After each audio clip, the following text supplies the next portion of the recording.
하나님의 말씀은 요한복음 4장입니다.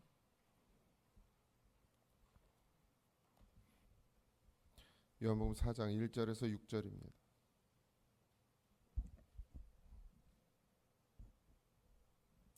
요한복음 4장 1절에서 6절입니다. 같이 합독합니다. 예수께서 제자들을 삼고 세례를 베푸시는 것이 요한보다 많다 하는 말을 바리새인들이 들은 줄을 주께서 아신지라. 예수께서 친히 세례를 베푸신 것이 아니요 제자들이 베푼 것이라. 유대를 떠나서 다시 갈릴리로 가실새 사마리아를 통과해야 하겠는지라. 사마리아에 있는 수가라 하는 동네에 이르시니 야곱이 그 아들 요셉에게 준 땅이 가깝고 거기 또 야곱의 우물이 있더라. 예수께서 길 가시다가 피곤하여 우물 곁에 그대로 앉으시니 때가 6시쯤 되었더라. 아멘.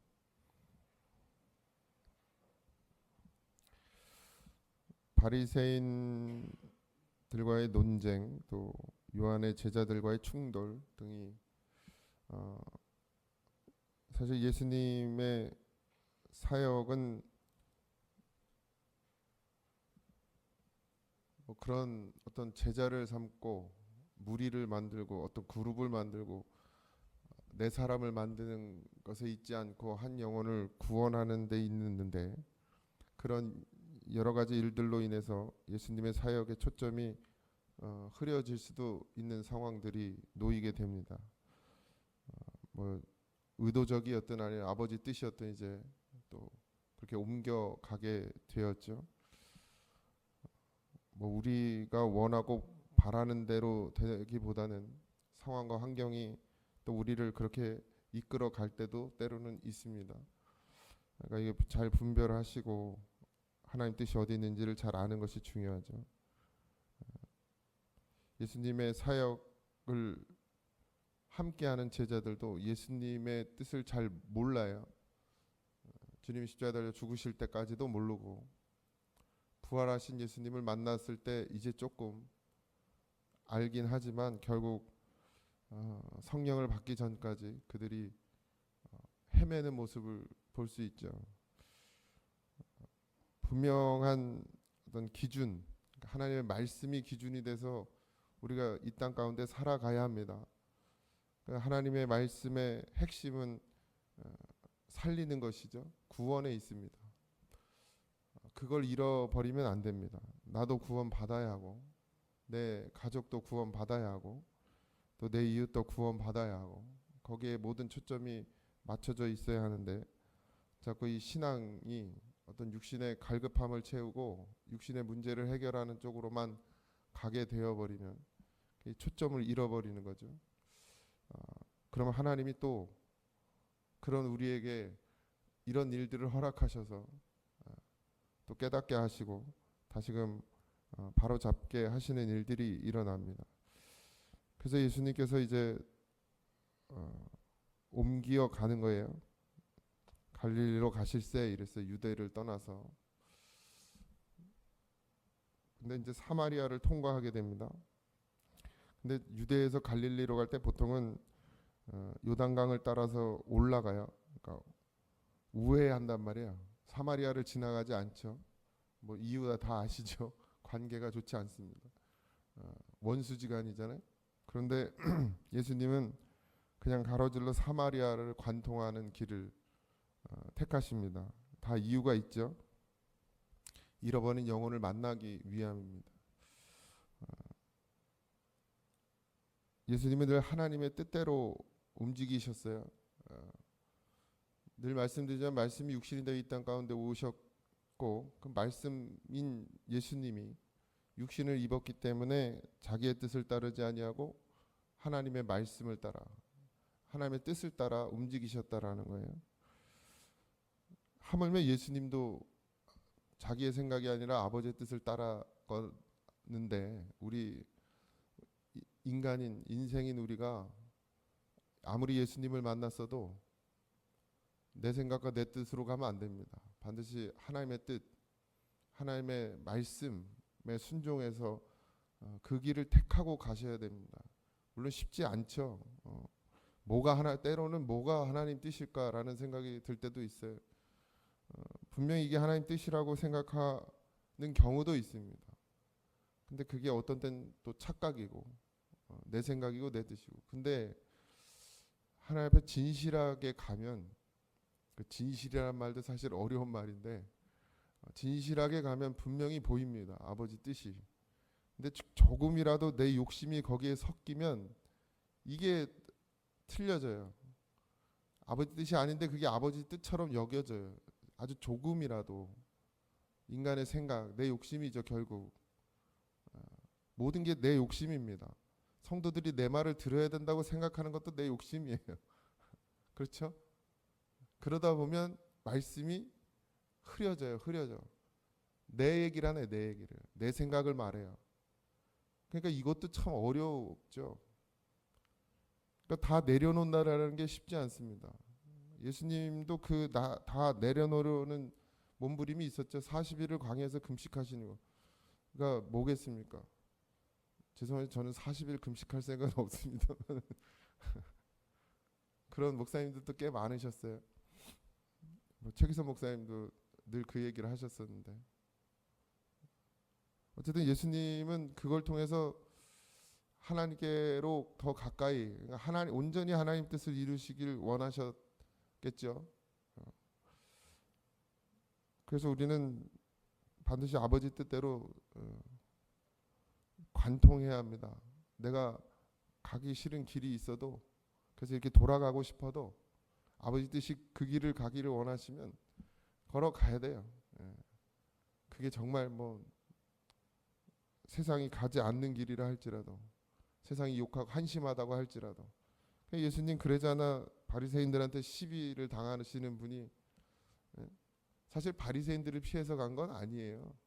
아버지 뜻이 있었죠.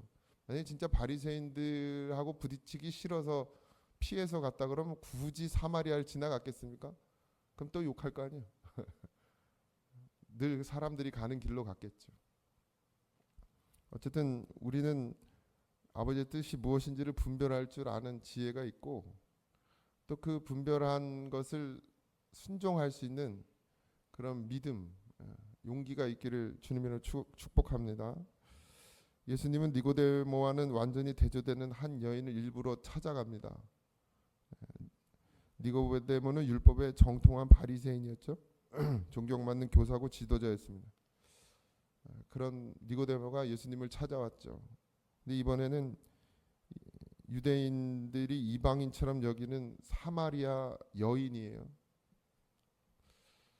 또 여자예요. 사마리아 사람도 문제인데 또 여자예요. 아니 이게 남녀 차별하는 게 아니고 성경에 그 당시 그랬다는 얘기입니다. 예수님이 여인을 만나는 장소인 수가라는 동네. 그러니까 이 수가라는 동네가 역사적인 의미를 가지고 있어요. 야곱이 요셉에게 준 땅입니다. 그 야곱이 왜 우물이 거기에 있었어요. 여러분 이게 역사적인 사실인데, 야곱이 요셉에게 준 땅이고 야곱의 우물이 있었다. 그럼 이건 이스라엘 사람들에게도, 유대 사람들에게도 이게 중요한 위치를 가지고 있음에도 불구하고 그 인간적인 관계 때문에 그걸 무시하는 거예요. 야곱의 우물이 있어, 야곱의 땅이다. 그 약속의 땅이라는 얘기죠. 거기에 하나님의 임재가 있었고 하나님의 약속이 있었던 곳이다 라고 볼 수 있는데, 거기가 사마리아 땅이라고 유대인들이 거기를 가지 않죠. 사람과의 관계 때문에 내 이 교회 안 나와 이러지 마십시오. 사람의 관계 때문에 하나님이 원하시는 곳을 버리지 마십시오. 하나님이 내게 여기 있으라고 그랬으면 그냥 여기 있어요. 그게 사람의 관계와 상관없어요. 우린 늘 하나님과의 관계로 살아야 됩니다. 제가 늘 말씀드리잖아요. 누구 때문에 시험 들었다? 그건 본인이 믿음 없음이에요. 누구 때문이 아니라 내가 믿음 없는 거예요. 누구 때문에 못 살겠다? 아니 내가 하나님 바라보면 살아요. 근데 그 믿음이 없어서 우리가 그렇게 헤매는 겁니다. 그러니까 이 유대인들도 하나님을 믿는다고 하고 하나님을 사랑한다고 말하지만 결국 하나님이 계신 곳이 원하는 것이 아니라 자기들이 원하는 곳에 하나님이 있기를 원하신단 말이에요. 그런 믿음은 없습니다, 여러분. 하나님이 있기를 원하는 곳에 내가 있어야 되는 게 믿음이에요. 내가 있는 곳에 하나님이 있기를 원하는 게 아니고. 근데 이 유대인들은 자기들이 있는 곳에, 자기들이 원하는 곳에, 예루살렘 성전이죠, 거기에 하나님이 있기를 바라는 거예요. 근데 되려 하나님은 어디 계세요? 지금 거기 있어요. 그 유대인들이 가기 싫어하고 만나기 싫어하는 곳에 하나님 거기 계시는 거예요. 하나님 뜻이 거기에 있죠. 분별을 잘 하셔야 됩니다. 깨어 있어야 돼요. 하나님 뜻이 뭔지, 하나님 원하시는 것이 무엇인지. 하나님 그 사람이 어디 출신이냐, 어떤 사람이냐 중요하지 않습니다. 구원받을 자냐가 중요한 거지. 그러니까 누구든 예수 믿음으로 사는 거예요. 예. 지위도 상관없고 능력도 상관없고 지혜도 상관없고 똑똑하냐 무식하냐 상관없고 가진 게 많냐 적냐 상관없고 누가 살고자 하느냐. 요한복음에서 물은 생명을 상징합니다. 생명. 계속해서 우리가 살펴봤죠. 세례를 물로 베풀었죠. 물이 변해서 포도주가 됩니다. 물과 성령으로 거듭나요. 그리고 오늘 또 우물에 물을 기르러 온 여인이 나옵니다. 이건 다 우연이 아니고 사실 물은 생명을 상징합니다. 이 여인이 그 대낮에 사람을 피해서 제일 뜨거운 시간에 물을 기르러 오는 것은 갈급한 심령을 상징해요. 절망에 빠져 있지만 거기서 건짐을 받기를 원하는, 그러니까 생명을 얻기를 원하는 그 여인의 중심의 마음이 있다라는 거예요. 그걸 예수님은 아시죠? 하나님은 알아요. 중심을 보시니까. 남편이 여럿 있었잖아요. 이제 우리가 뒤에 살펴보겠지만, 여러분 갈급한 심령이 되셔야 됩니다. 근데 심령이 가난한 자가 돼야 돼요. 그러니까 땅의 것으로 채워서 만족하는 거 말고 이 심령이 가난해야 늘 사모한단 말이에요. 먹고자 하고 마시고자 한단 말이에요. 근데 갈급함이 없으면 먹고자 하는 마음이, 마시고자 하는 마음이 없는 거예요. 근데 그걸 누가, 사단이 이 세상 것으로 채워서 갈급한 것을 잊어버리게 만드는 게 사단의 역사죠. 땅의 것으로 아무리 채워도 채워줄 수가 없는 것인데 사람들은 땅의 것으로 채워서 채우려고 하는 거예요. 채워졌다고 착각하게 만들어요. 그리고 심지어는 잊어버리게 만들죠. 바쁜 일상을 통해서. 너무 바쁘죠. 시간이 왜 이렇게 빨리 가나 모르겠어요. 뭐냐, 하다 보면 저녁이요. 그 바쁜 일상 속에서 갈급함조차도 느끼지 못하게 만들고 심령의 가람을 느끼지 못하게 만드는 게 사단이에요. 그렇지만 꼭 어쩌면 이 새벽이 가장 귀한 시간이 될 것이고 여러분들에게 저녁의 시간이 그 갈급함을 느낄 수 있는 시간이 될 줄 믿습니다. 낮에 바빠서 몰라도 새벽에 나와서 내가 얼마나 가란 심령인지, 얼마나 목말라 하는지, 그리고 그걸 하나님 앞에 아뢰고 주님이 주시는 물을 마시는 사람이 되는지, 그게 늘 우리에게 있어야 합니다. 아침 저녁으로, 정 안 되면 아침에라도, 새벽에라도, 또 새벽이 안 되면 저녁에라도 주님을 생각하세요. 주님을 바라보세요. 물을 기르러 오는 여인처럼 갈급함이 있어야 합니다. 그냥 오늘도 그냥 지나고 나면 하루 잘 살았다 이게 아니고, 주여 내 심령에 성령의 담비를 부으시고 하나님의 그 생명의 강물을 흐르게 해달라고 그렇게 기도할 수 있는 믿음이 되어지기를 바랍니다. 그런 갈급함이 있을 때 예수님이 우리에게 찾아오시는 거예요. 그런 갈함이 있기 때문에, 그런 갈망하고 갈구함이 있기 때문에 예수님이 우리를 찾아오시는 것입니다. 근데 어느새 우리가 배부르고 등 따시고, 그러니까 심령의 갈급함도 사라지고 그냥 땅에서 만족하며 살아가는 인생이 되어버리면 어느새 주님이 우리도 알지 못하는 때, 우리도 알지 못하게 우리 안에 계시지 않을 그런 상황들이 옵니다. 그러니 반드시 깨어 계시고 항상 주님이 주시는 물을 마실 수 있는 그런 심령이 되어지기를 주님으로 축복합니다. 기도하겠습니다. 하나님, 주님은 육신을 입고 이 땅에 오셔서 우리와 같은 성정을 가지고도 자기의 뜻을 따르지 아니하고 아버지의 뜻을 따라 그 길을 걸어갔습니다. 때로는 사람들이 가지 않는 그 길을, 사람들이 원하지 않는 그 길을, 사람들이 비난하는 그 길을 걸어가셨습니다. 하나님, 우리도 믿음의 길을 걸어가게 하여 주시옵소서. 때로는 조롱당할 때도 있을 것이고 때로는 비난받을 때도 있을 것이나 아버지가 원하시면, 주님이 원하시면, 주님이 말씀하시면 아버지 하나님, 우리가 듣고 그 길을 걸어가게 하여 주시옵소서.